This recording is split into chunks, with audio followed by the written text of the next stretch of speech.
প্রতিদিন অন্তত ২০ মিনিট সকাল ১০টা থেকে বেলা ৩টার মধ্যে শরীরের মোটামুটি ১৮% খালি জায়গায় সূর্যের আলো সরাসরি লাগানোর চেষ্টা করুন।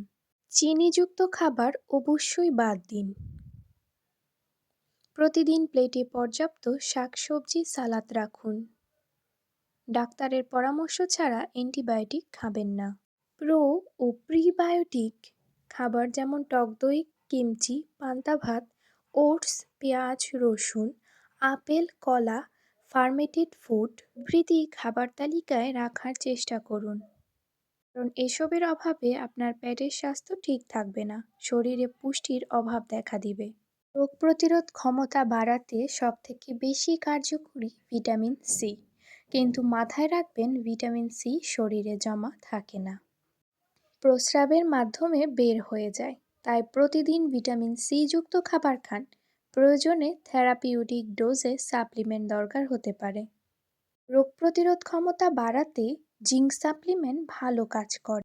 রোগবালাই মোকাবেলা করতে ও শরীরকে ভেতর থেকে শক্তিশালী করতে দৈনিক খাবারে পর্যাপ্ত প্রোটিন রাখুন। আল্ট্রা প্রসেসড খাবার, সফট ড্রিঙ্কস থেকে দূরে থাকুন। শারীরিক পরিশ্রম করুন, কারণ এটার রোগ প্রতিরোধ ক্ষমতার সরাসরি সম্পর্ক আছে। মানসিক সমস্যা বা মেন্টাল স্ট্রেসের কারণে রোগ প্রতিরোধ ক্ষমতা ধীরে ধীরে কমে যেতে পারে। মানসিক চাপ যথাসম্ভব কম নেবেন। কম ও অপর্যাপ্ত ঘুমের অভ্যাস রোগ প্রতিরোধ ক্ষমতাকে কমিয়ে দেয়। রাত 10:30 থেকে রাত 4টা যেন আপনি অবশ্যই ঘুমিয়ে কাটান, সেটা খেয়াল রাখুন।